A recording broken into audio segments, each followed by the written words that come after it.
Hey everybody, this is K Rail for Pine Pollen Superfoods.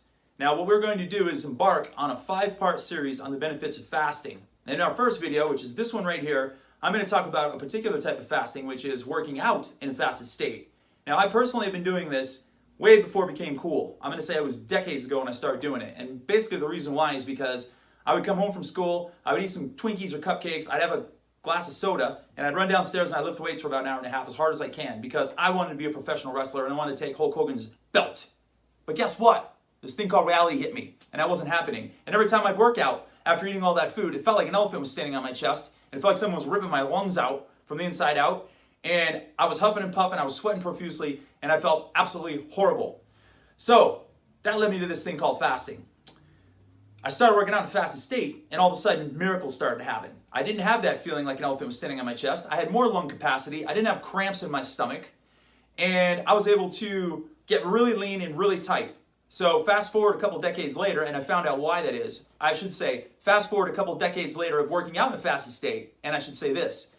What ends up happening when you work out in a fasted state is your body says, where am I going to get energy from? So first of all, it's going to go from stored energy, or stored fat that is, or it's going to go to oxygen, or it's going to go to stored glycogen, which is carbohydrates. Now, it depends on how hard you work out, which one of those substrates is going to be burned for fuel. So right now I'm sitting here talking to you, so my body's primarily burning fat and oxygen for energy because it's low intensity. As my intensity rises, here's my fat burning here, and here's my glycogen burning.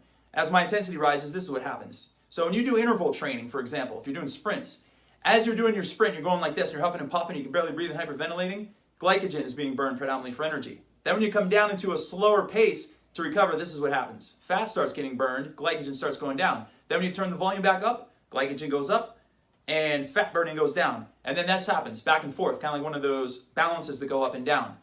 So in reality, it behooves you to work out in a way that's going to involve all of these substrates being burned at the same time. So if you're doing high intensity interval sprints, every time you hit that sprint, you're going to be going into burning glycogen for energy, and then you're going to bounce back and forth. So in a workout, always keep that in mind. Now, when you go into a workout fasted, usually I like to go about 12 hours into a workout fasted. Ideally, it's got to be double digits, 10 to 12 hours. But for me, like ideal, 12 hours.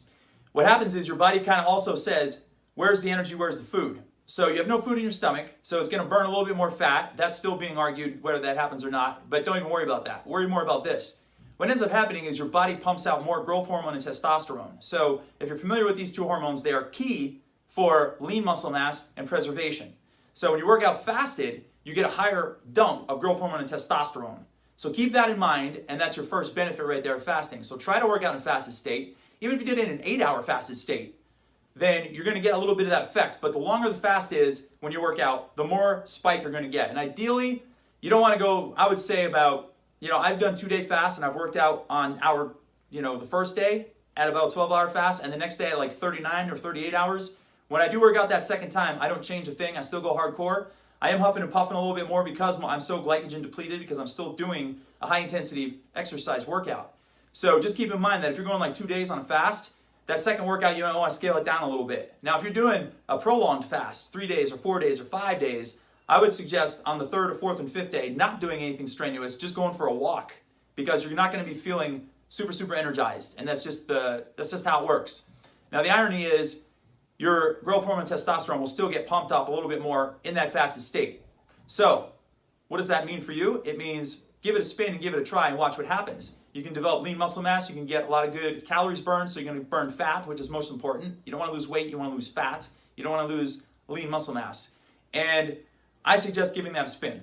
So there you have it. Your first benefit of fasting is lean muscle mass gain and fat loss. And by doing that, by working out in a fasted state, you can achieve that very benefit there. And when you're eating, in your eating window, add some pine pollen superfoods to your dietary plan, and you'll get a little bit extra boost of testosterone and growth hormone at the same time.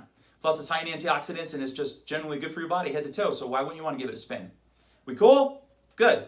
Until next time, this is K Rail reporting live for Pine Pollen Superfoods. If you have any questions or comments, please feel free to hit me up.